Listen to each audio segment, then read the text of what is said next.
Para escapar de la sombra que la acechaba en una calle oscura, ella tomó una decisión desesperada: besar al primer extraño que encontró. Fue un acto de pura supervivencia. Lo que no podía imaginar es que al día siguiente, el hombre cuyos labios sabían a café y menta no sería un recuerdo, sino el nuevo director del hospital, su salvador anónimo. Ahora tenía el poder absoluto para destruirla.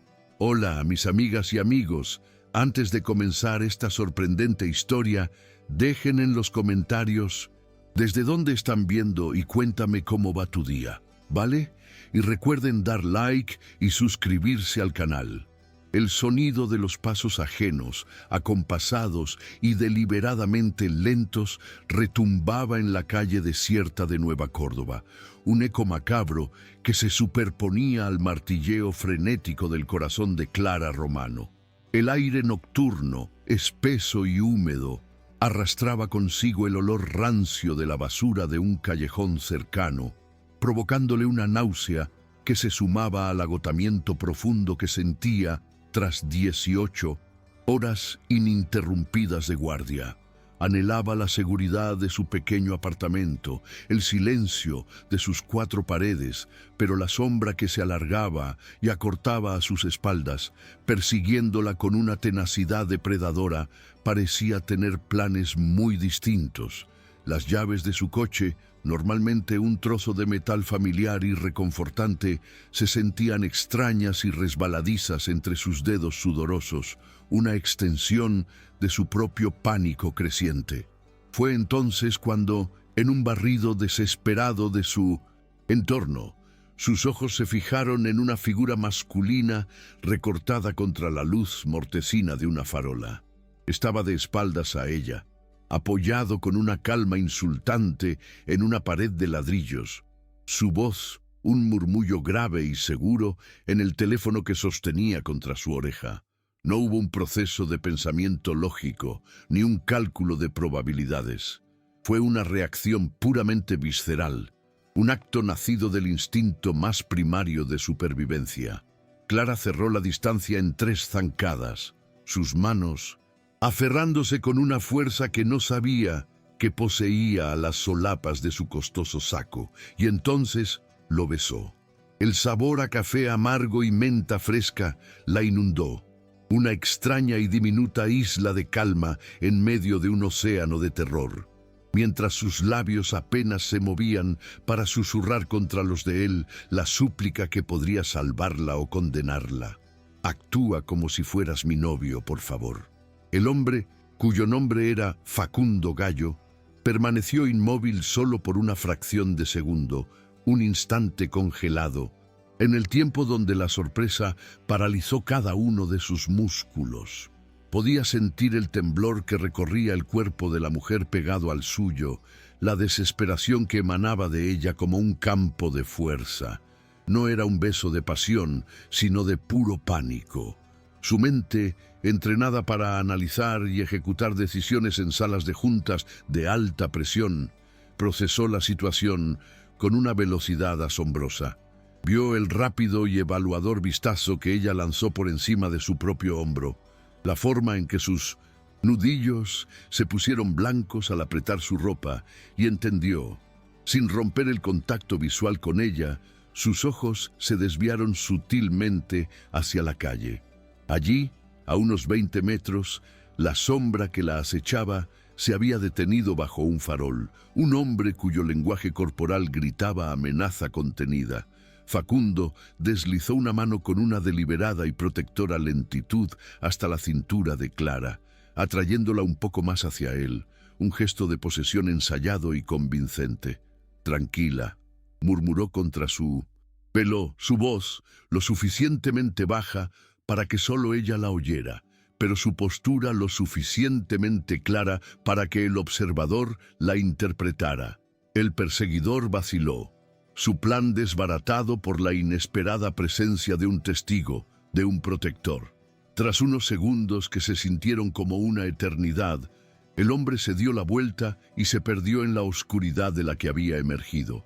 Solo entonces, Clara se permitió exhalar, un jadeo tembloroso que fue mitad alivio, mitad shock. Se apartó bruscamente, como si la tela del saco de Facundo quemara. «Gracias», balbuceó sin atreverse a mirarlo a los ojos, la vergüenza tiñendo sus mejillas de un rojo intenso.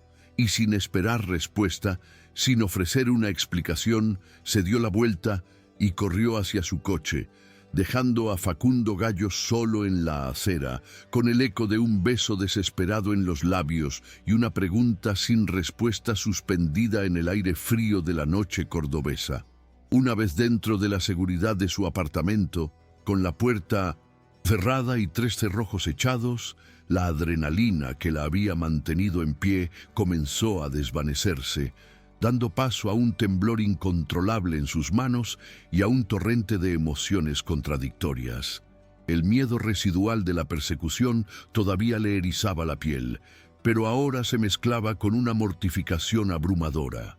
¿En qué estaba pensando? Abordar a un completo desconocido de esa manera, usarlo como un escudo humano. Podría haber sido peligroso, podría haber reaccionado mal. Sin embargo, no lo hizo. La recordó con una claridad perturbadora, la sensación del tejido caro bajo sus dedos, la solidez de su cuerpo contra el suyo, la calma inesperada en su voz. Se llevó los dedos a los labios, donde aún persistía el fantasma del café y la menta. Ese beso, nacido de la necesidad, había sido más íntimo y real que cualquiera de los que había compartido con su ex prometido, un hombre que había exigido que eligiera entre su carrera y él. Esa ruptura había cimentado en su mente una dolorosa verdad. Para una mujer como ella, dedicada en cuerpo y alma a la cardiología, el amor era un lujo incompatible con la ambición. Su vida era el hospital universitario, un universo de guardias interminables, de competencia feroz y del sueño constante de conseguir una de las pocas plazas fijas. La estabilidad, eso era lo que anhelaba, una rutina predecible y segura, libre del caos de las emociones y de la imprevisibilidad de los hombres. El incidente de esta noche era exactamente el tipo de desorden que había jurado evitar, una anomalía peligrosa en la ordenada existencia que tanto se esforzaba por construir. A la mañana siguiente, el caos controlado del hospital la recibió como un viejo conocido. El olor a antiséptico, el pitido rítmico de los monitores y el murmullo constante de conversaciones urgentes eran la banda sonora de su vida. A pesar de haber dormido apenas 3 horas, Clara se movía por los pasillos con una eficiencia casi robótica, su mente ya inmersa en los diagnósticos y tratamientos de sus pacientes. Sin embargo, una parte de su cerebro seguía reproduciendo en bucle la escena de la noche anterior, una distracción que no podía permitirse. «Romano, te ves terrible», comentó la doctora Agustina Rivas, apareciendo a su lado con una taza de café humeante y una sonrisa que no llegaba a sus ojos. Agustina era una médica senior, su principal competidora por la codiciada plaza de cardiología, una mujer cuya amabilidad siempre parecía tener un filo oculto. «Noche larga, supongo. Hay que tener cuidado, Clarita, el agotamiento te hace cometer errores». Clara forzó una sonrisa tensa. «Estoy bien, Agustina, solo concentrada». La verdad era que Agustina era una experta en la radio pasillo, el sistema de rumores y chismes que podía construir o destruir una reputación en cuestión de horas. Cualquier signo de debilidad, cualquier error, sería magnificado y utilizado en su contra. Por eso, la imagen de sí misma aferrada a un desconocido en una calle oscura era tan peligrosa. Era una prueba de vulnerabilidad, una grieta en la armadura de profesionalismo impecable que había construido con tanto esmero a su alrededor. Se prometió a sí misma enterrar ese recuerdo, clasificarlo como un evento anómalo y seguir adelante. El destino, sin embargo, tenía un sentido del humor perverso y estaba a punto de demostrárselo. A las 10 en punto, Todo el personal médico de cardiología fue convocado a la sala de juntas principal para una reunión de carácter urgente. El aire estaba cargado de especulación.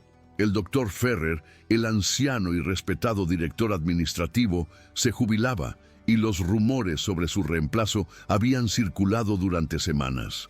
Se hablaba de un gestor de Buenos Aires, un tiburón corporativo contratado por el Consejo para optimizar recursos.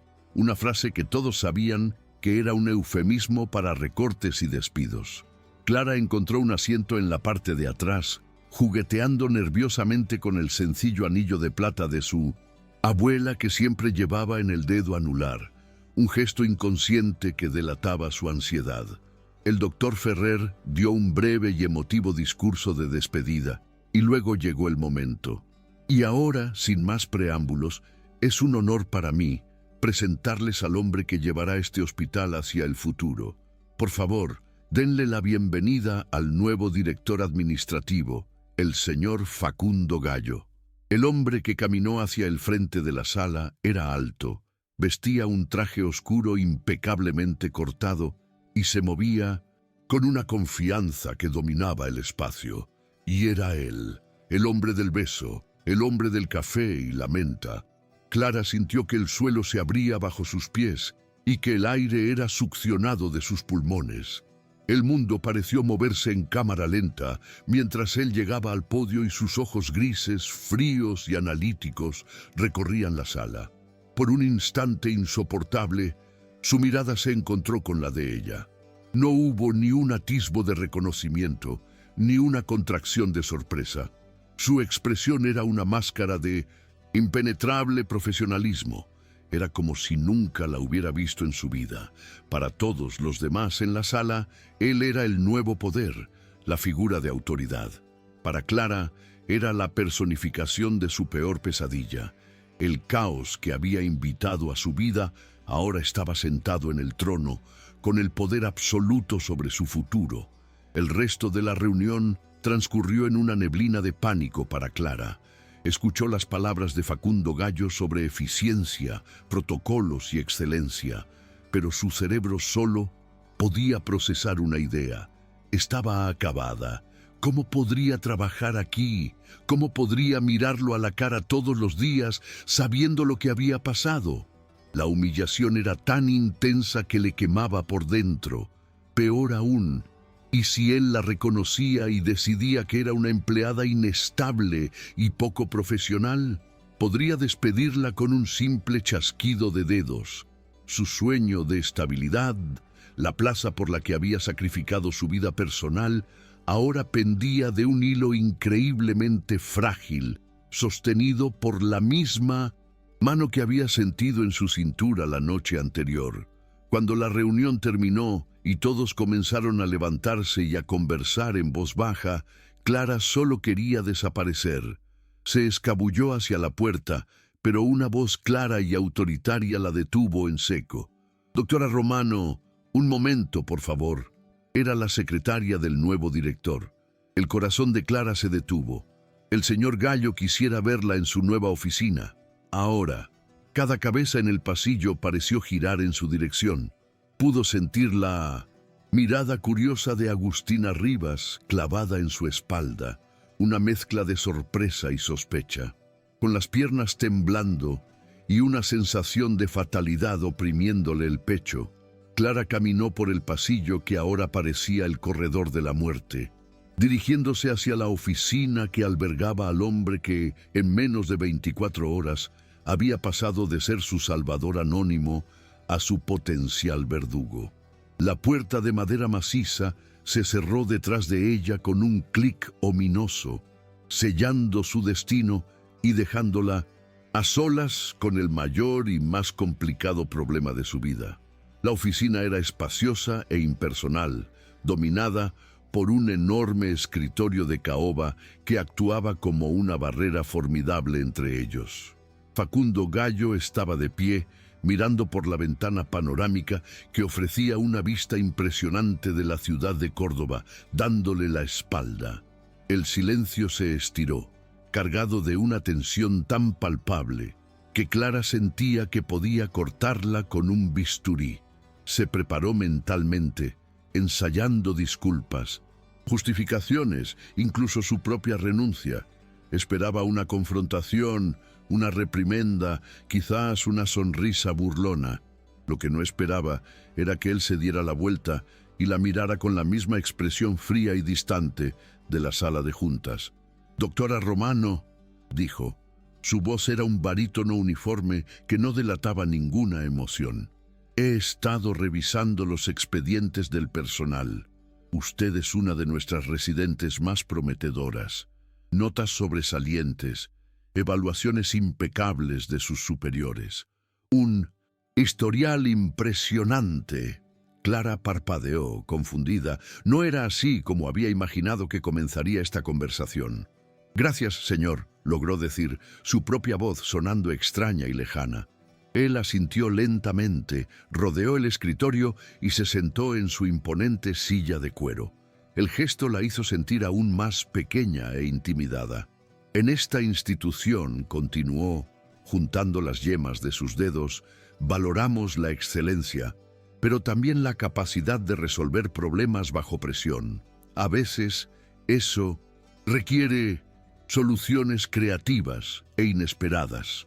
Sus ojos se encontraron con los de ella, y por primera vez vio un destello de algo más allá de la máscara corporativa, un reconocimiento sutil y peligroso que le envió un escalofrío por la espalda. Estaba hablando de la noche anterior, pero de una manera tan indirecta y profesional que era imposible confrontarlo. Clara tragó saliva, comprendiendo el juego al que él la estaba invitando a jugar. Un juego de negación plausible, de profesionalismo, absoluto como única defensa. «Entiendo perfectamente, señor Gallo», respondió, su tono volviéndose más firme, adoptando la única estrategia posible para sobrevivir. «Mi único enfoque es y siempre ha sido el bienestar de mis pacientes y el cumplimiento de mis deberes en este hospital». Una sonrisa casi imperceptible se dibujó en la comisura de sus labios. Una expresión tan fugaz que podría haberla imaginado. «Me alegra oír eso, doctora». Se inclinó hacia adelante y deslizó una pesada carpeta por la superficie pulida del escritorio hasta que se detuvo justo frente a ella. Era el historial médico de un paciente. «Este es el caso del señor Aguirre. Insuficiencia cardíaca congestiva, múltiples comorbilidades, no responde bien al tratamiento estándar. Quiero que lo supervise personalmente, analice cada dato, cada variable. Quiero un informe completo y un plan de acción alternativo en mi escritorio para el final de la semana». No era una petición, era una orden. Y también era una prueba, una forma de medir su competencia, de establecer una nueva dinámica estrictamente jerárquica entre ellos. Pero para Clara también se sentía como un pretexto, una razón oficial y legítima para que sus caminos se cruzaran, un ancla que los mantendría atados en el ámbito profesional, mientras el recuerdo de un beso desesperado flotaba, invisible y potente, entre ellos. «Considere lo hecho, señor», dijo, tomando la carpeta. El contacto de sus dedos con el cartón fue lo único que la mantuvo anclada a la realidad. Al salir de la oficina, sintió el peso de la carpeta en sus brazos, como si fuera el peso de su futuro entero. Habían establecido las reglas sin pronunciarlas. El incidente nunca ocurrió. Eran director y subordinada. Nada más. Pero mientras caminaba por el pasillo, no pudo evitar sentir que esas reglas eran increíblemente frágiles y que estaban destinadas a romperse. Los días siguientes se convirtieron en un ejercicio de tensión constante. Clara se sumergió en el caso del señor Aguirre con una dedicación febril, usando el trabajo como un escudo contra sus propios pensamientos.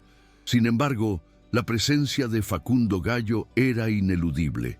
Parecía estar en todas partes, revisando gráficos en la estación de enfermería, observando procedimientos desde la galería de un quirófano, liderando reuniones con una autoridad tranquila que imponía respeto y algo de temor en el personal.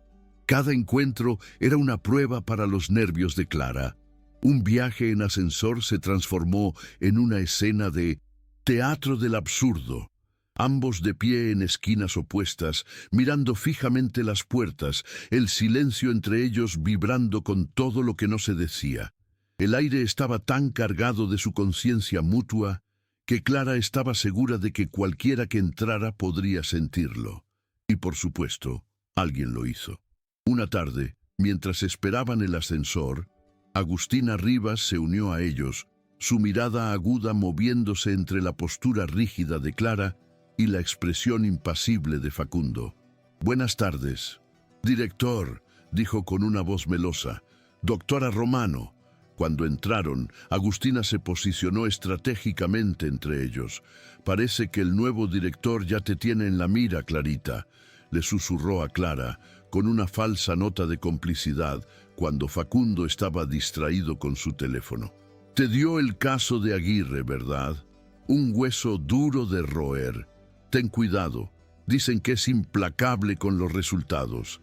Agustina interpretaba la tensión palpable como fricción profesional, el escrutinio de un jefe, exigente sobre una residente ambiciosa y sin saberlo, estaba comenzando a tejer la narrativa que le sería tan útil más adelante. Clara simplemente asintió, sintiendo una gota de sudor frío recorrer su espalda.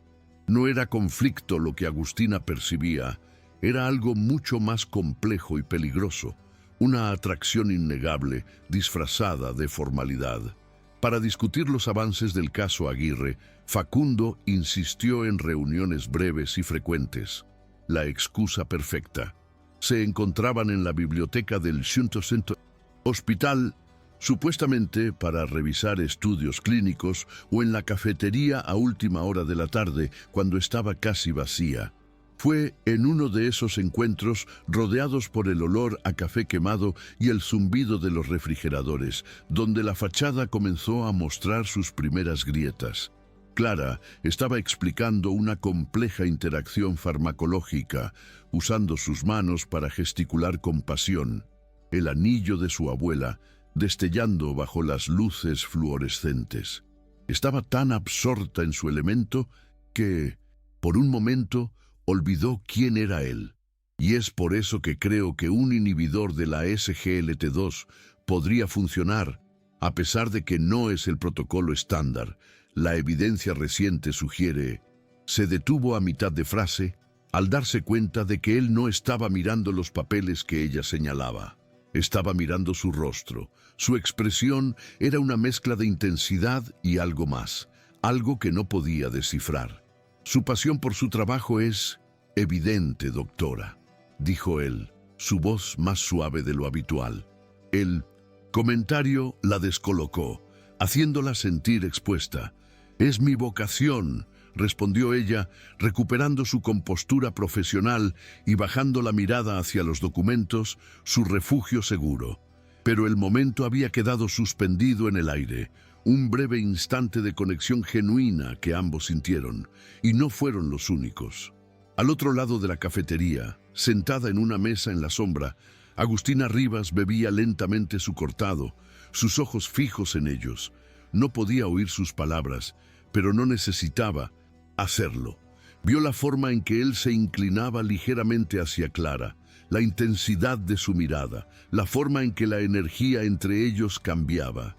Y una sonrisa lenta y calculadora se dibujó en su rostro. Había encontrado una grieta en la armadura de su rival, y sabía exactamente cómo iba a explotarla. La sonrisa calculadora de Agustina Rivas se tradujo, en los días subsiguientes, en una campaña de insidiosa sutileza.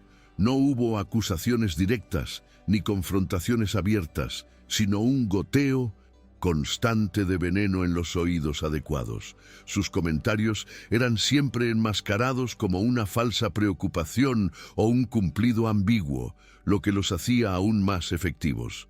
«El director Gallo parece tenerte en muy alta estima, Clarita. Debes estar haciendo un trabajo excepcional con el caso Aguirre», para merecer tanta atención personalizada, decía en la sala de descanso, su voz lo suficientemente alta para que varias enfermeras y otros residentes la escucharan. Cada palabra era un dardo, diseñado para pintar una imagen de favoritismo y para sembrar la duda sobre los méritos de Clara. Pronto, ella comenzó a sentir el cambio en el ambiente. Las miradas de sus colegas se demoraban un segundo más de lo necesario.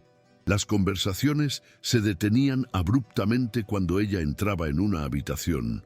La radio pasillo estaba a pleno rendimiento y el tema principal era la inexplicable y constante interacción entre la residente de cardiología y el nuevo e intimidante director administrativo. Clara se encontró a sí misma en un estado de hipervigilancia, analizando cada gesto, cada palabra, tanto de ella como de Facundo. La presión era inmensa, un recordatorio constante de que su carrera, construida sobre la base del esfuerzo y la competencia, ahora estaba siendo socavada por susurros y miradas maliciosas.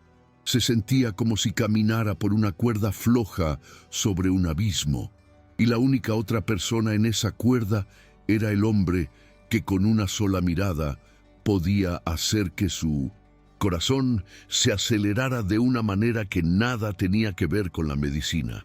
La tensión alcanzó un punto de ebullición una noche de martes, cuando una tormenta de una violencia casi bíblica se abatió sobre Córdoba. El cielo se abrió con una furia desatada. El viento aullaba como un animal herido y la lluvia golpeaba las ventanas del hospital con la fuerza de 1.000.000 de puños. La ciudad se sumió en el caos, las calles se inundaron y la red eléctrica comenzó a fallar, obligando al hospital a funcionar con sus generadores de emergencia y con un personal reducido al mínimo indispensable. Clara, junto con un puñado de otros médicos y enfermeras, quedó atrapada, su turno de 12 horas extendiéndose indefinidamente. La atmósfera dentro del hospital era extraña, una mezcla de calma profesional y una sensación de aislamiento del resto del mundo. Los pasillos, normalmente bulliciosos, estaban casi desiertos, bañados en la luz anaranjada y parpadeante de las lámparas de emergencia. Fue en 1900, en medio de este escenario apocalíptico, que Clara se encontró cara a cara con Facundo en un pasillo vacío del ala de cardiología. Él también se había quedado, coordinando la respuesta de emergencia del hospital. Por un momento, ambos se quedaron quietos, la formalidad de sus roles despojada por la crudeza de la situación. «Doctora Romano», dijo él, su voz un ancla en la tormenta. «Quería agradecerle personalmente. Su manejo del colapso del señor Aguirre durante el apagón ha sido ejemplar». Ella simplemente asintió, demasiado cansada para formular una respuesta elocuente. El estruendo de un trueno cercano hizo vibrar el edificio, y las luces parpadearon violentamente antes de apagarse por completo, sumiéndolos en una oscuridad casi total, rota únicamente por los relámpagos que iluminaban el pasillo en estallidos fantasmales. En la oscuridad, despojados de la jerarquía visual de sus uniformes y sus roles, el aire entre ellos cambió. El silencio ya no era tenso, sino íntimo. «A veces, este lugar parece un campo de batalla», susurró Clara, más para sí misma que para él.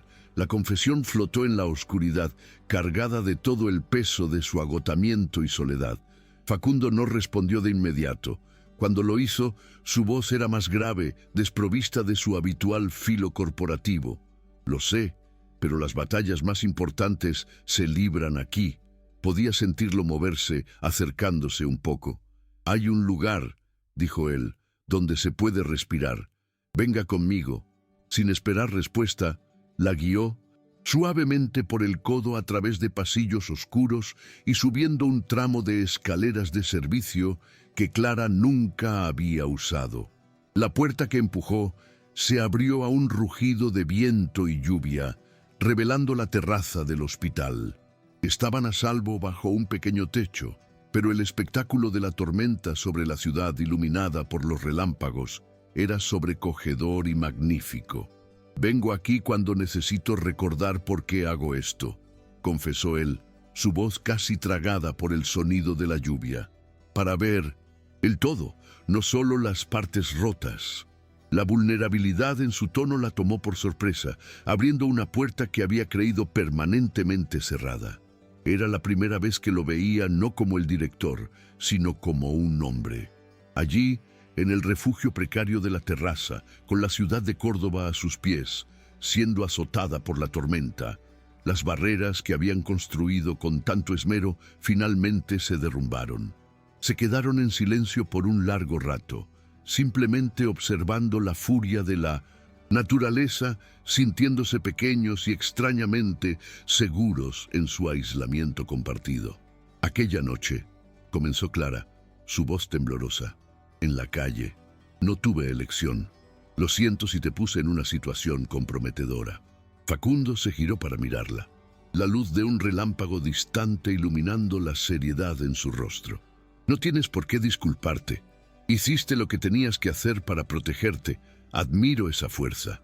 Luego, tras una pausa, añadió: desde ese momento no he podido dejar de pensar en ello, en ti. La confesión la golpeó con la fuerza de un rayo, haciendo que su corazón se detuviera y luego se reanudara a un ritmo vertiginoso.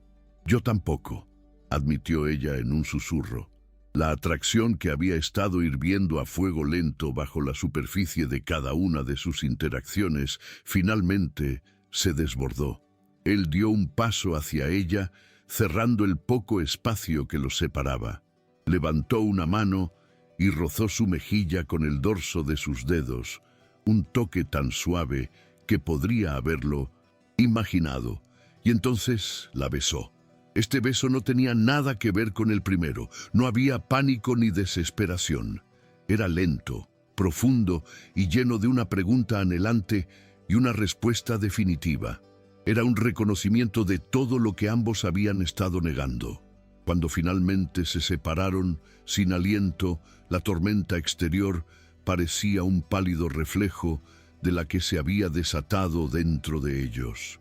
En ese momento de cruda honestidad, sabían que habían cruzado un punto de no retorno. Ignorar lo que sentían ya no era una opción. «Esto es imposible, Facundo», susurró Clara, la dura realidad comenzando a filtrarse a través de la euforia del momento. «Tú eres mi jefe. Si alguien se entera...» «Lo sé», la interrumpió él, su expresión seria. «Lo sé mejor que nadie. Mi carrera, tu carrera, todo estaría en riesgo».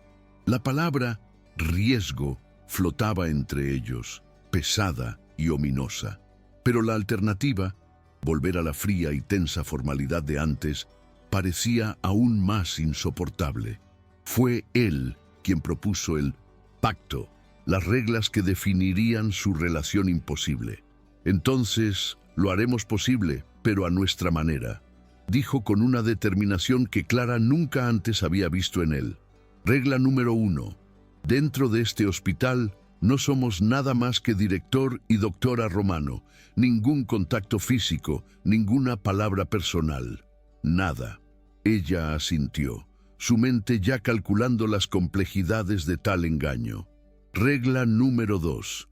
Toda comunicación será estrictamente profesional, a través de correos electrónicos, oficiales o en reuniones relacionadas con el trabajo. Sin mensajes de texto, sin llamadas personales. Regla número 3, continuó él. Solo nos veremos fuera del hospital, en lugares completamente privados. Nadie puede vernos juntos. Y la regla más importante, concluyó ella, su voz apenas un susurro. Nadie puede saberlo, bajo ninguna circunstancia. Acordaron su pacto secreto en la terraza, sellándolo no con un apretón de manos, sino con otra mirada cargada de deseo y temor.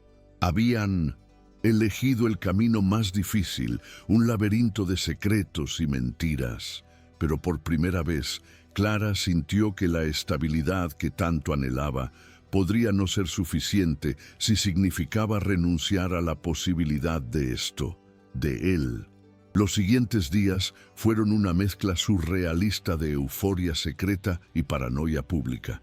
En el hospital eran la imagen de la profesionalidad.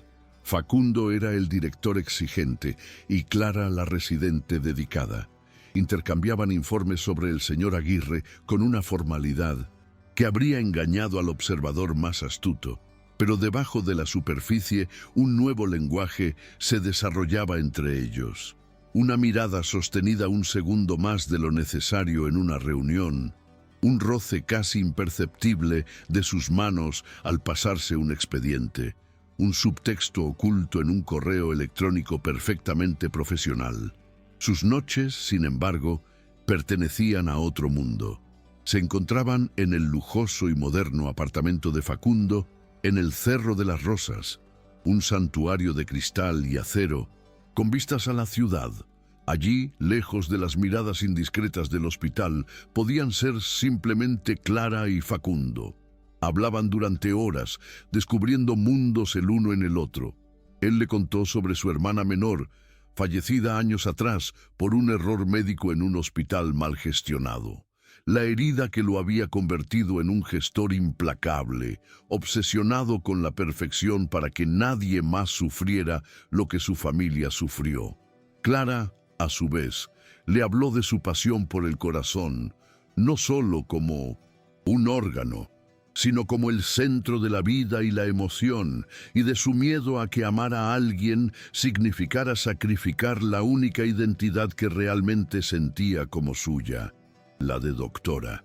En esos momentos de vulnerabilidad, se estaban enamorando, construyendo un pequeño universo privado, mientras el mundo exterior seguía girando, ajeno y amenazante.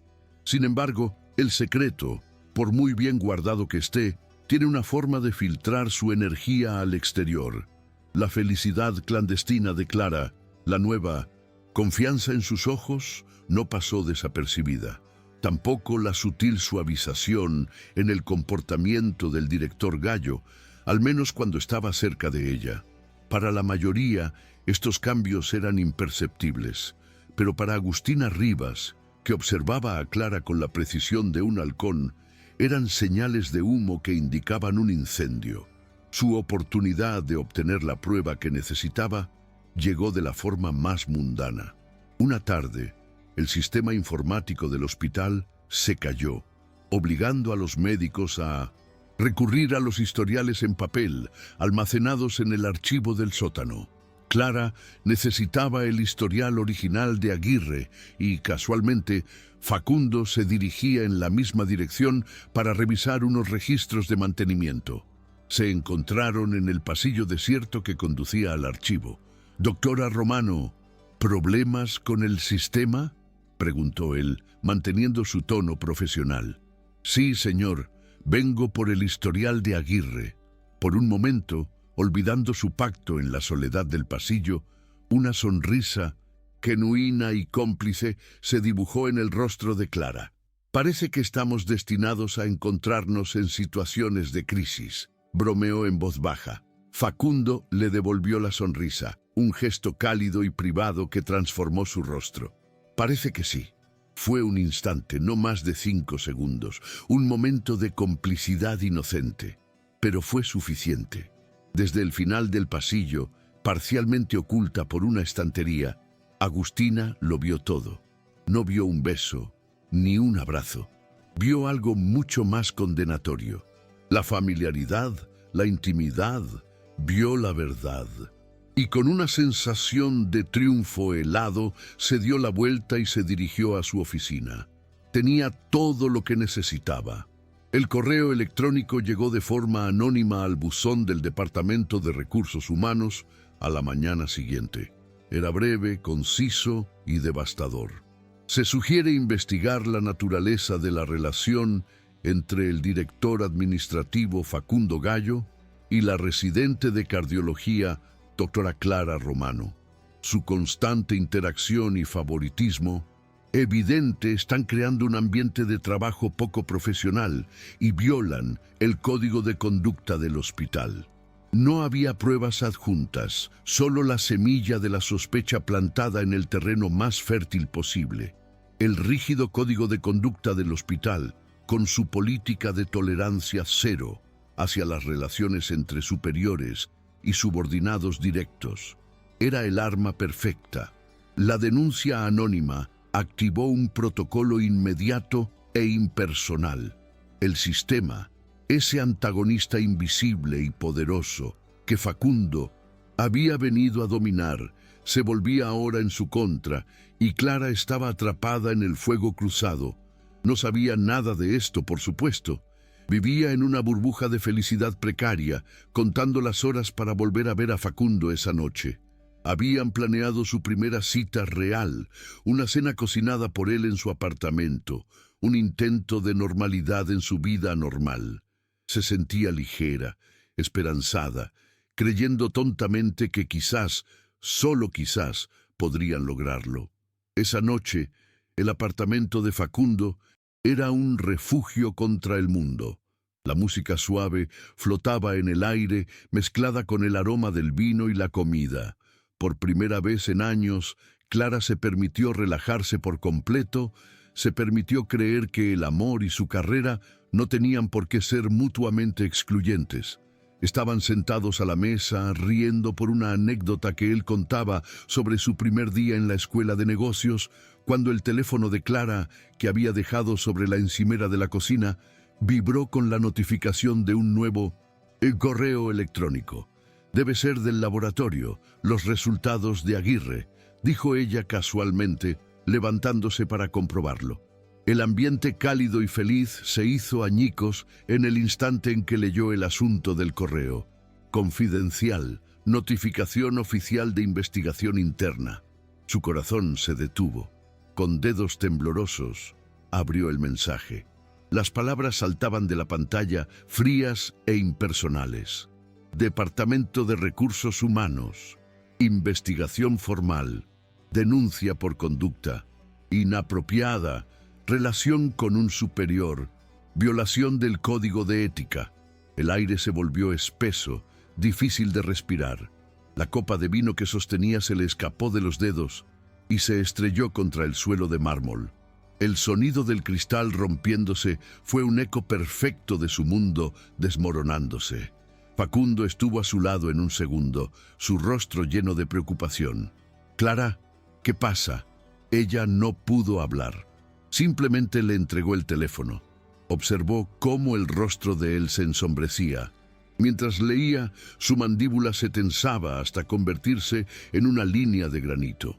El calor, la risa, la promesa de su velada, todo se evaporó, reemplazado por el frío y duro hielo de la realidad.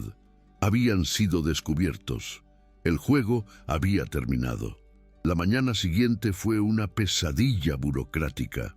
Clara fue convocada a una reunión con la jefa de recursos humanos, una mujer de expresión severa llamada señora Ibáñez, y un abogado del hospital. La habitación era estéril. El aire olía a miedo y a procedimientos corporativos. Le leyeron sus derechos y deberes como empleada bajo investigación. Le hicieron preguntas veladas que no podía responder sin mentir o incriminarse. Negó todo, por supuesto, su voz sonando hueca y poco convincente, incluso para sus propios oídos. La señora Ibáñez la escuchó con una paciencia condescendiente antes de pronunciar la sentencia. «Doctora Romano, dadas las serias acusaciones y para garantizar la integridad de la investigación, el comité ha decidido que con 1200 efecto inmediato, usted queda temporalmente suspendida de todas sus funciones quirúrgicas y de los casos de alta complejidad. Puede continuar con sus tareas de planta y administrativas, pero no entrará a un quirófano hasta que este asunto se resuelva». Cada palabra era un golpe físico. Suspenderla de las cirugías no era solo una medida administrativa, era un ataque a su identidad, a lo que mejor sabía hacer. Era quitarle el bisturí a una cirujana, el corazón a su pasión.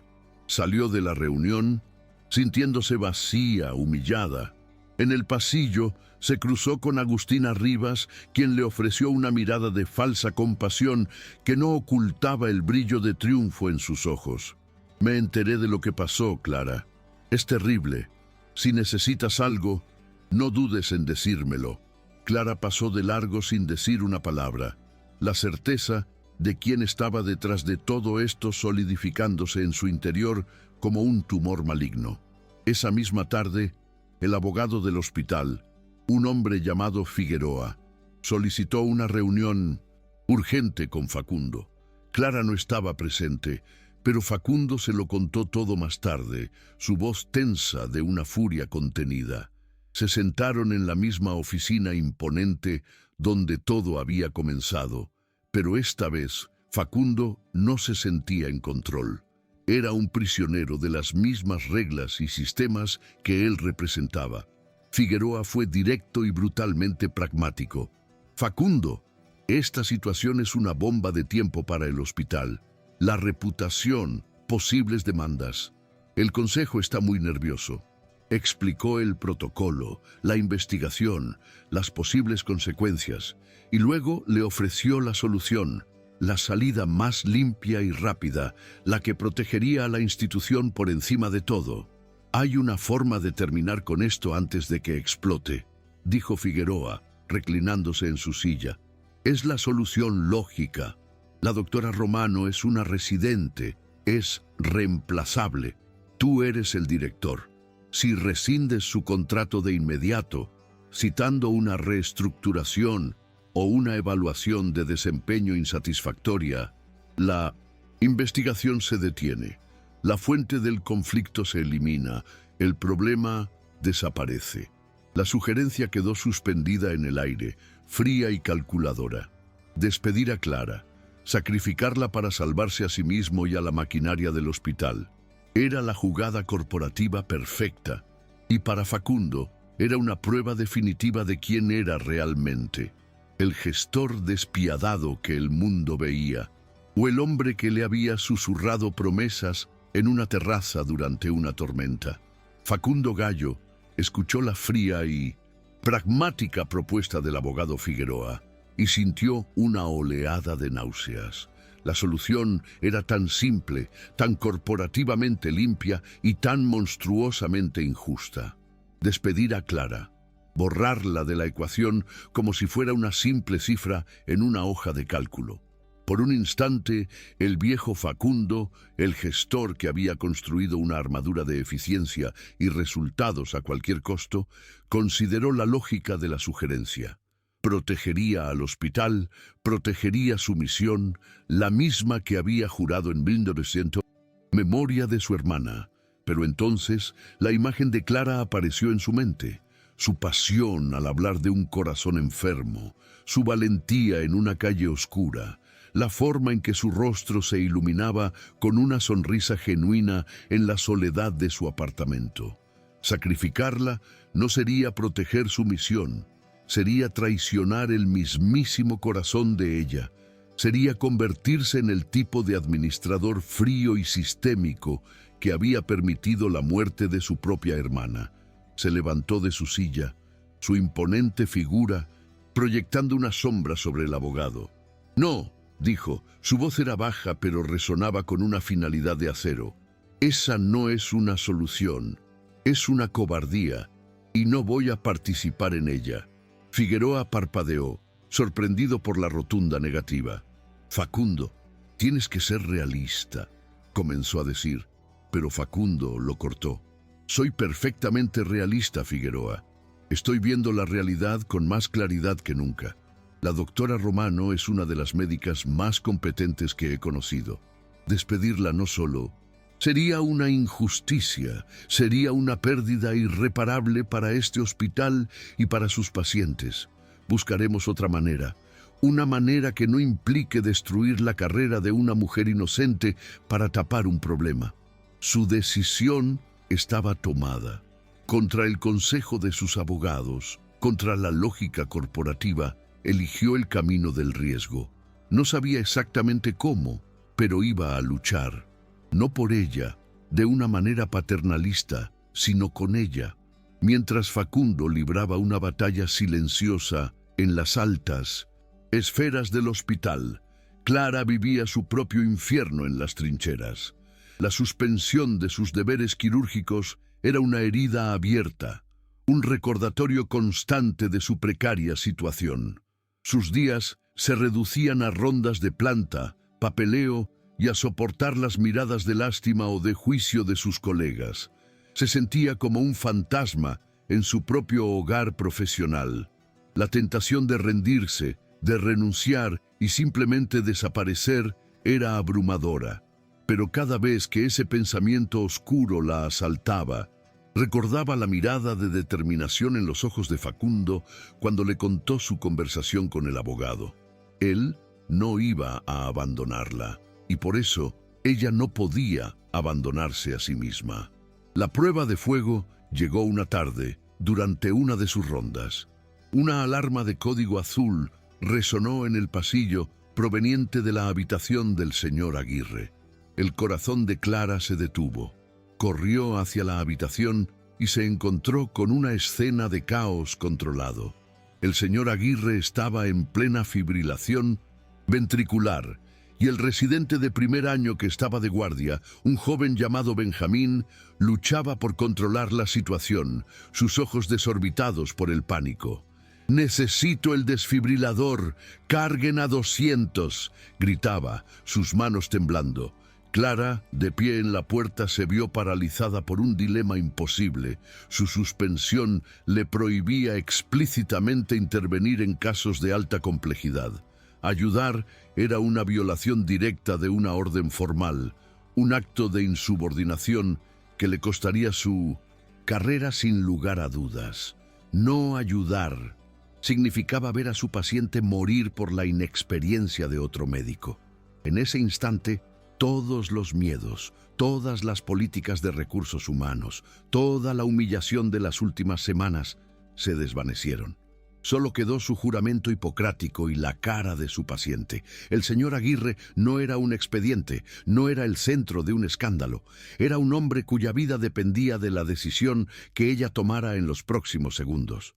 «Benjamín», dijo, su voz cortando el pánico en la habitación con una autoridad tranquila y absoluta. El joven residente se giró, su rostro una mezcla de alivio y terror. «Doctora Romano, no puede estar aquí». «Dame las palas», ordenó ella, ignorando su advertencia y entrando en la habitación. «Conozco su historial. 200 julios no es suficiente. Su tejido está demasiado dañado por el último infarto. Carga a 360, bifásico. Ahora». Benjamín vaciló solo un segundo antes de obedecer, reconociendo la voz de la experiencia y la competencia. Clara tomó las palas. Su movimiento era fluido y seguro, como si nunca las hubiera soltado. «¡Fuera!», gritó. El cuerpo del señor Aguirre se arqueó en la cama por la descarga. Todos los ojos se clavaron en el monitor. Silencio.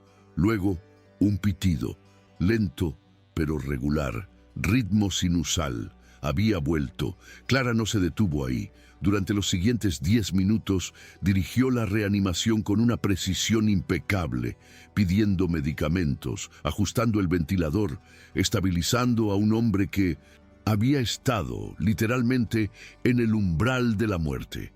Cuando el equipo de respuesta a emergencias finalmente llegó, encontraron al paciente estable y a una residente suspendida de pie junto a la cama, exhausta, pero victoriosa, habiendo elegido ser doctora por encima de todo lo demás. La noticia de la intervención de Clara se extendió por el hospital como un reguero de pólvora, llegando a los oídos de Facundo casi de inmediato. La insubordinación era un hecho innegable, una mancha en su expediente que, en circunstancias normales, justificaría un despido inmediato. Pero Facundo no vio una falta, vio la prueba definitiva que necesitaba.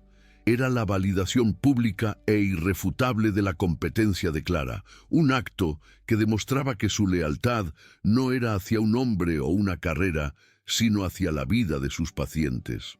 Pasó las siguientes 48 horas encerrado en su oficina, trabajando con una intensidad febril.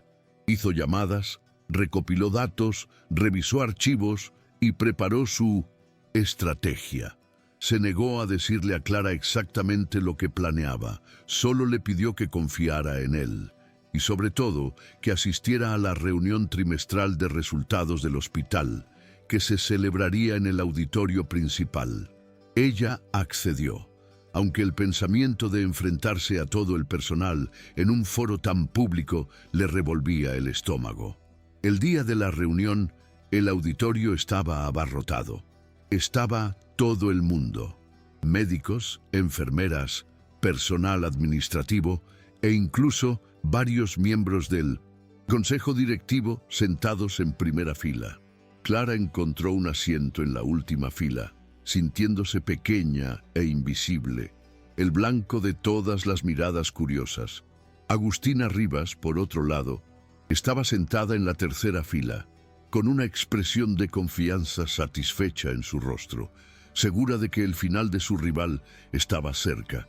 Facundo subió al escenario, se dirigió al podio y un silencio expectante se apoderó de la sala.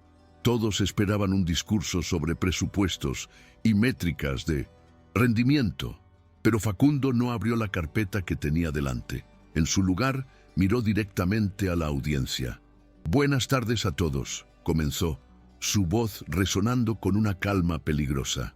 «Hoy vamos a desviarnos de nuestra agenda habitual. Antes de hablar de números, vamos a hablar de algo mucho más importante: la integridad». Hizo un gesto, y la enorme pantalla detrás de él cobró vida. Para horror de todos, lo que apareció proyectado fue el texto del correo electrónico anónimo enviado a Recursos Humanos. Los murmullos recorrieron la sala. «Como muchos de ustedes saben a través de la radio pasillo», continuó Facundo, su tono teñido de un sarcasmo helado, «se ha iniciado una investigación basada en esta denuncia. Una denuncia que ataca la reputación de una excelente doctora y cuestiona mi propio juicio profesional». La tensión en la sala era asfixiante. Clara sintió que iba a desmayarse.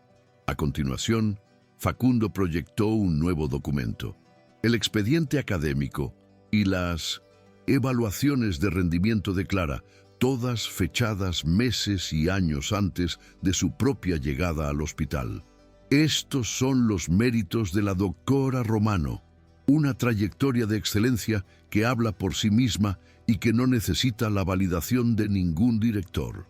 El mensaje era claro: su éxito era suyo, no un regalo de él. Pero no había terminado. Se ha cuestionado la competencia y se ha insinuado un trato de favor. Permítanme mostrarles lo que es la verdadera competencia bajo presión. Hizo clic de nuevo. En la pantalla aparecieron los datos del código azul del señor Aguirre, el electrocardiograma plano, la hora de la llamada de emergencia, la respuesta inicial fallida, y luego el informe detallado de la intervención de Clara, la decisión de anular al médico de guardia, el cálculo preciso de la descarga del desfibrilador, las órdenes de medicación que estabilizaron al paciente.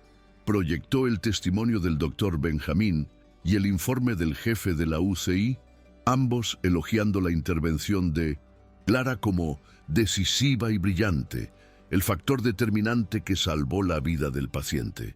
«Esto, damas y caballeros», dijo Facundo, su voz resonando en el silencio absoluto, «es un acto de insubordinación, es una violación del protocolo de suspensión, y es también el acto médico más valiente y competente que he presenciado en este hospital, un acto que antepone la vida de un paciente a la seguridad de una carrera». Miró directamente a los miembros del consejo. «Y es por actos como este que las instituciones como la nuestra deben luchar por retener a su personal, no por deshacerse de él». La humillación que Clara había sentido durante semanas comenzó a transformarse en una oleada de vindicación que le quitó el aliento. El golpe de gracia estaba por llegar. «Por último», anunció Facundo, «no podemos permitir que el talento excepcional se vea limitado por la burocracia o la falta de visión. Durante años ha habido una propuesta para un nuevo núcleo de investigación en cardiología avanzada, un proyecto consistentemente ignorado por gestiones pasadas. Hizo clic una última vez. En la pantalla apareció una detallada propuesta de investigación, brillante y ambiciosa. En la esquina superior llevaba el nombre Doctora Clara Romano. El Consejo ha aprobado la creación inmediata de este núcleo de investigación, declaró Facundo. Y basándonos puramente en el mérito documentado y en la probada capacidad para liderar bajo una presión extrema, he recomendado, y el Consejo ha aceptado, que su directora sea la doctora Romano. Un jadeo colectivo recorrió la sala. Clara se quedó sin aire, sus ojos fijos en la pantalla, en su nombre, en su sueño hecho realidad de la manera más pública e inesperada. Había entrado en ese auditorio como una paria, la protagonista de un chisme sórdido, y ahora estaba siendo elevada, su reputación no solo restaurada, sino forjada en acero. La reversión fue total y devastadora para sus detractores. Facundo levantó una mano para acallar los crecientes murmullos. Para asegurar la total transparencia y eliminar cualquier posible conflicto de interés futuro, he presentado mi recusación formal para supervisar directamente a la doctora Romano o a su departamento.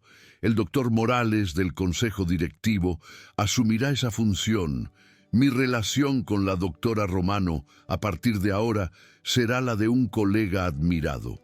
El mensaje final fue una obra maestra de estrategia corporativa y de declaración personal. Había defendido su integridad, validado la de ella y neutralizado la base misma de la denuncia, todo en un solo movimiento.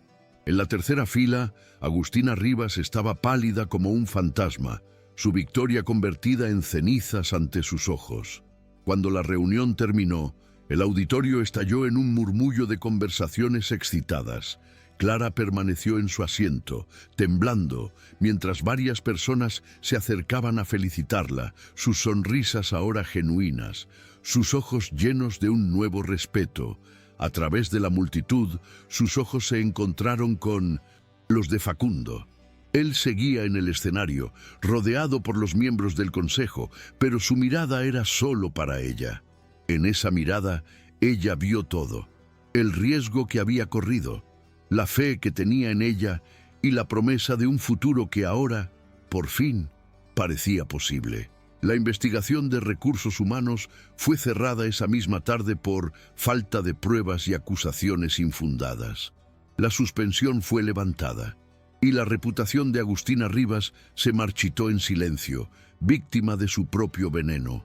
La Radio Pasillo ahora tenía una nueva historia que contar, la de la brillante doctora que arriesgó su carrera para salvar una vida y fue recompensada por su valentía.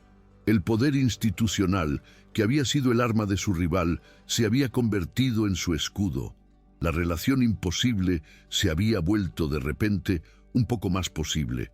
Habían enfrentado el escrutinio, la jerarquía y el sistema, y habían ganado, no con secretos y mentiras, sino con la verdad y la transparencia. Habían creado un nuevo contexto, uno donde el amor no exigía el sacrificio de la identidad, sino que la celebraba. Un año después, el aire de la noche era fresco y olía a jazmín. La ciudad de Córdoba se extendía bajo ellos, una galaxia de luces parpadeantes. Estaban en el mismo lugar, en la terraza del hospital donde, durante una tormenta, un beso había sellado su destino. El núcleo de investigación de Clara era un éxito rotundo, y ella se había convertido en una de las voces más respetadas de la cardiología en el país. Facundo seguía siendo el director, pero algo en él había cambiado. La armadura corporativa se había suavizado, reemplazada por una calidez que inspiraba una lealtad feroz en su equipo. Habían pasado el último año construyendo su relación a la vista de todos, con una honestidad que era a la vez liberadora y profundamente íntima. Recuerdo esta noche, dijo Clara, apoyando la cabeza en el hombro de Facundo. Sentía que el mundo se acababa y empezaba todo al mismo tiempo. Estaba tan asustada. Él la rodeó con un brazo. Yo también estaba asustado, confesó, asustado de lo que sentía por ti y de lo que significaría, asustado de no ser el hombre que necesitabas que fuera. Se giró para mirarla, sus ojos grises llenos de una emoción que ella ya no tenía problemas para leer. Ya no tengo miedo, Clara.